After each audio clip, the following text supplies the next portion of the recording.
வணக்கம். சாந்தி entertainment channel. எல்லோரும் எப்படி இருக்கீங்க? நல்லா இருக்கீங்களா? நல்லா இருக்கீங்கன்னு நினைக்கிறேன். வெயில் கடுமையாக இருக்குங்க. சாலட் போட்டு சாப்பிடுங்க, மோர் சாப்பிடுங்க, தயிர் சாப்பிடுங்க, பூசணிக்காய், சுரைக்காய், நீர் சத்து உள்ள காயெல்லாம் சாப்பிடுங்க. வெள்ளரி பிஞ்செல்லாம் சாலட் போட்டு சாப்பிடுங்க, தயிர் பச்சடி சாப்பிடுங்க. உடம்ப கூலிங்காக வச்சுங்க. அதே நேரத்தில் சளி பிடிக்காமலும் பார்த்துக்கோங்க. இன்றைக்கி வீடியோக்குள்ளே போகலாமா? என்ன தலைப்பு? அம்மா. உலகத்தில் சிறந்த தாய் யார்? அம்மா தாங்க.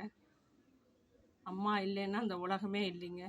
ஒவ்வொரு குழந்தைக்கும் தாயாகப்பட்டவள், அம்மாவாகப்பட்டவள் மிகச்சிறந்தவள்.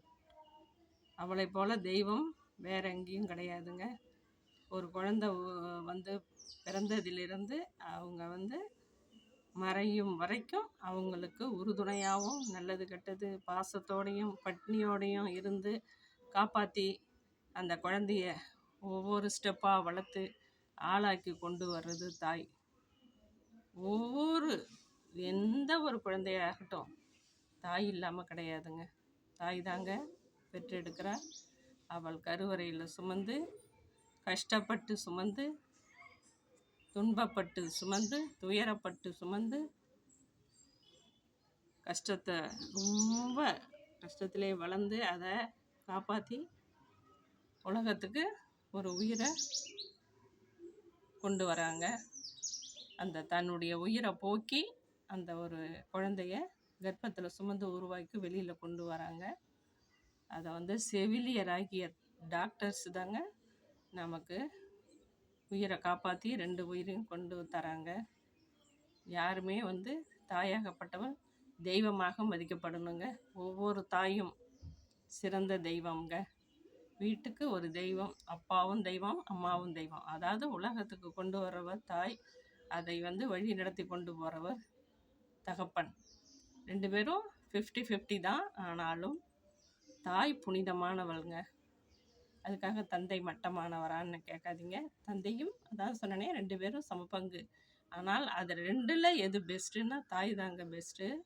தாய் ஒவ்வொரு குழந்தைக்கும் பிறந்ததிலிருந்து ரத்தத்தை பாலாக்கி அந்த பாலை கொடுத்து அந்த குழந்தைய ஒரு 6 மாதம் வரைக்கும் காவந்து பண்ணி, அதுக்கப்புறம் கண் முழித்து பார்க்குறது. தகப்பன் கூட தூங்கிடுவார். தாய் விடிய விடிய விடிய அந்த குழந்தைக்கு உடம்பு சரியில்லைன்னாலும் வேறு என்ன ஒரு ப்ராப்ளம்னாலும் விடிய விடிய முழித்து அதை கண் முழித்து அதை காவந்து பண்ணி அழ விடாமல் பார்த்து அதை பால் பத்தலைன்னா மாவு டப்பா போட்டு ஆற்றி கொடுத்து எப்படியெல்லாம் காவந்து பண்ணி அதுக்கு உடம்புக்கு வராமல் பார்த்துக்கிட்டு ஒவ்வொரு ஸ்டெப் பை ஸ்டெப்பாக அதுக்கு எல்லாமே சொல்லி கொடுத்து 30 நாள்லேருந்து இங்கான்னு சொல்லி கொடுப்பாங்க. அப்புறம் அம்மா, அப்பா, தாத்தா, பாட்டி, மாமன் எல்லா உறவு முறைகளையும் சொல்லி அது குழந்தைக்கு எந்த வாயில் ஃபஸ்ட்டு வார்த்தை அம்மாந்தாங்க வரும். அம்மாந்தாங்க கத்தும். பாங்கிறதே வராது. ஃபஸ்ட்டு அம்மா தான் கத்தும். எந்த ஒரு குழந்தையாகட்டும் அம்மா அப்படின்னு தான். அம்மா அழும்போதே மான்னு அழுவும், பான்னு அழுவும். அதுக்கப்புறம் தான் மற்ற வார்த்தை. அதனால தான் முதல் தாய் தந்தையர். அம்மாங்கிறதும் 3 எழுத்து, அப்பாங்கிறதும் 3 எழுத்து. அந்த முதல் 3 எழுத்தும் தாய்க்கும் தந்தைக்கும் புனிதமானதுங்க. தாயை போல புனிதமான தெய்வம் எங்கேயுமே கிடையாது. ஒவ்வொரு வீட்டிலையும் தாய் போற்றப்படணும். தகப்பனாலையும் சரி, அதாவது அந்த தாய் ஒரு கணவனுக்கு மனைவியாகவும் தாயாகவும் சகோதரியாகவும் அந்தந்த இடத்துலையும் இருந்து அவள் நிறைவு செய்கிறா. குழந்தைகளுக்கு தாயாக இருக்கிறா. அதே நேரத்தில் கணவனுக்கு எப்படி அம்மா எப்படி சமைச்சு போடுவாங்க, அக்கா இருந்தால் அப்படி பார்த்துப்பாங்க, அத்தனை உறவுகளையும் ஈடுகட்டி ஒரு மனைவி ஸ்தானத்துலேருந்து கணவனை பாதுகாக்கிறா. குழந்தைகளை எந்தெந்த வகையான உணவுகள் பிடிக்கும், அதுங்களுக்கு எப்படி நடந்துக்கிட்டால் பிடிக்கும், எல்லாத்துக்கும் செஞ்சுட்டு ஒன்றும் இல்லைனாலும் பட்னி கிடக்கிறவங்க தாங்க தாய். மீதி மிச்சம் அப்பாவுக்கு வச்சுட்டு ஒன்றும் இல்லைன்னா கொஞ்சம் பால் இருக்கிறது மீதி மிச்சம் என்ன இருக்கோ சாப்பிட்டு திருப்தியாக சாப்பிட்ட மாதிரி எல்லாருக்கிட்டையும் காமிச்சிக்கிட்டு போகிறவ தாங்க தாய். தாயை போற்றப்படணும். அதனால தாங்க அன்னையர் தினம் கொண்டாடினாங்க நேத்தி.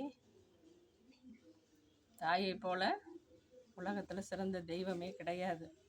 அதாவது குழந்தைங்களுடைய மனசறிஞ்சு, புருஷனுடைய மனசறிஞ்சு, மூஞ்சி வாட்டமாக இருந்தால் ஏன் இப்படி இருக்கீங்க, என்ன பிரச்சனை அப்படின்னு கேட்குறவளும் அம்மா தான். குழந்தைங்களுக்கு ஒன்றுனாலும், ஏப்பா காய்ச்சல் அடிக்குதா, தலையை வலிக்குதா, டீ போட்டு தரவா, காப்பி போட்டு தரவா, இல்லை பசிக்குதா, சாப்பிட்றியா, என்ன பண்ணுதுப்பா அப்படின்னு சொல்லி மனசை உருகி மனசை வருத்தி அவன் வாயிலேருந்து, அந்த பிள்ளைங்க வாயிலேருந்து என்ன வருதுன்னு தெரிஞ்சு அதுக்கு தகுந்த மாதிரி அதுங்களுக்கு என்ன வேணும்னு மனசை அறிஞ்சு செய்கிறவ தாய். எந்த ஒரு சுச்சுவேஷன்லையும், எந்த ஒரு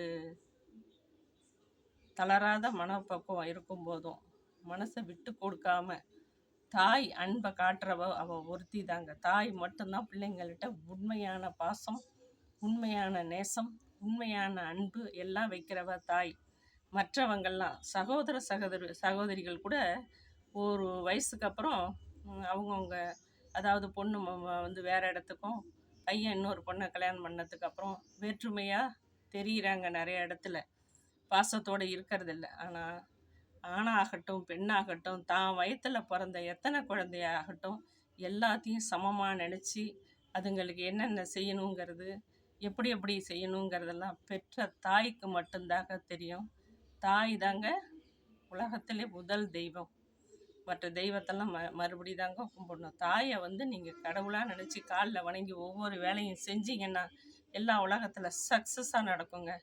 தாயை சில இடத்துல மதிக்காமல் உதாசீனப்படுத்தி போகிறாங்க. அதெல்லாம் ரொம்ப ரொம்ப ரொம்ப தப்புங்க.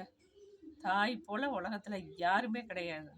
எந்த கஷ்டத்தில் இருந்தாலும் சரி, அவள் தனக்குன்னு ஒன்றுமே ஒதுக்கி வச்சுக்காம பிள்ளைங்க புள்ள குட்டின்னு சொல்லிட்டு பெற்ற பிள்ளைங்களையே பார்த்து பார்த்து பார்த்து அதுங்க 10 வயசு வரைக்கும் வளர்ந்து அதுக்கப்புறம் பாதுகாப்பாக வளர்க்கணும். அதுக்கப்புறம் அது ஒரு நல்ல இடத்துல கல்யாணம் பண்ணி கொடுக்கணும். அதுக்கு ஒரு நல்ல ஆம்பளை பிள்ளையாக இருந்தால் நல்ல இடத்துல வேலை கிடைக்கணும். திரும்ப அதுக்கு அவனுக்கு ஒரு பொண்ணை தேடணும். அவன் வாழ்க்கை நல்லாயிருக்கும். இப்படியே லைஃப்பை கொண்டு போகும்போது கடைசி கட்டம் வரும்போது அந்த தாய் மனக்குமுறலும் வேதனையும் அடையவே கூடாதுங்க. அதுக்கு வந்து நீங்கள் இடம் கொடுக்கவே கூடாது. அந்த பிள்ளைங்க வந்து எப்படி உங்களை பார்த்து பார்த்து பார்த்து உங்களுடைய பேரும் புகழும் உருவாகிறதுக்கு காரணமாக இருந்து உங்கள் இன்சியலோட உங்கள் பேரை வந்து வெளியில் போடுறாலோ அதுக்கு தகுந்த மாதிரி நீங்கள் நடந்துக்கணும். பெற்ற தாயை நீங்கள் பார்த்துக்கணும். கடைசி வரைக்கும் கண் கலங்காமல் பார்த்துக்கணும். தாயை போல் ஒரு தெய்வம் கிடையவே கிடையாது. மறுபடியும் சொல்கிறேன், தாயை மதிங்க. தயவு செஞ்சு எந்த ஒரு விஷயத்துக்காகட்டும் தாய் மனசு நோகும்படி நடக்கவே நடக்காதீங்க. உங்கள் உருவாக்கி ஒரு பெரிய ஆஃபீஸ்லேயோ நிறுவனத்துலேயோ எந்த ஒரு வேலையிலையாகட்டும் உங்களை அவங்க சக்திக்கு மீறி உங்களை உருவாக்கி வசதி வாய்ப்போட நல்லபடியான வாழ்க்கை நடத்திட்டு வழிவகுத்து கொடுக்குறாங்களோ அந்த தாயை வந்து நீங்கள் மதிக்க கற்றுங்க. தாயை மதிக்கலைன்னா நீங்கள் வந்து ரொம்ப வாழ்க்கையில் கஷ்டப்படுவீங்க. தயவு செஞ்சு ஒவ்வொருத்தரும் ஆணாகட்டும் பெண்ணாகட்டும் பெற்ற தாயை நல்லா இருக்கியா, சாப்பிட்டியா, நீ செஞ்சாலும் செய்யலைனாலும் செய்ய கடமை, ஆனால் உங்களுக்கு அவ்வளோ செய்ய கடமைப்பட்டிருக்காங்க தாய் தகப்பன். அவங்கள வந்து நீங்கள் உதாசீனப்படுத்தாமல் கடைசி வரைக்கும் உங்களால் முடிஞ்சதை செஞ்சு, பாசங்கிறது தனி, செய்யறது தனி. முடிஞ்சால் உங்கள்கிட்ட வசதி இருந்தால் செய்ய போகிறீங்க, உங்கள் சம்பாத்தியத்துக்கு தகுந்த மாதிரி நீங்கள் செய்ய போகிறீங்க. ஆனால் பாசத்தை என்றைக்குமே குறைக்காதீங்க. பாசத்தை அளந்து காட்ட முடியாது, பாசத்தை திறந்தும் காட்ட முடியாது, மனசுக்குள்ளே தான் இருக்கும். அதை அளவோடு காட்டாதீங்க. அளவுக்கு அதிகமாகவும் காட்ட வேண்டாம், ரொம்ப பொங்கிடக்கூடாது, இல்லை பொங்கி வழிஞ்சு போயிடும். அதனால் பாசத்தை மனசோட வச்சுக்கிட்டு பண்போடு நடந்துக்க கற்றுங்க. எந்த விதமான வேறுபாடும் இல்லாமல் பெத்த தாய் தகப்பனை வழி நடத்தி கொண்டு போங்க. வயசாக அவங்க குழந்தையா நரம்பு தளர்ச்சியோட குழந்தையா மாறிட்டு வருவாங்க. நினைவாற்றல் போயிடும், உடம்பு சோர்வற்று போயிடும், கைகால் வலி குடைச்சல்னு ஆகிடும். அவங்களுக்கெல்லாம் ஒரு தெம்பாக டானிக்காக பெற்ற பிள்ளைங்க தான் உறுதுணையாக நிற்கணும். மறுபடியும் சொல்கிறேன், தாயை சிறந்த தெய்வம் இல்லை. அந்த தெய்வத்தை போற்றி வணங்குவோம். பை.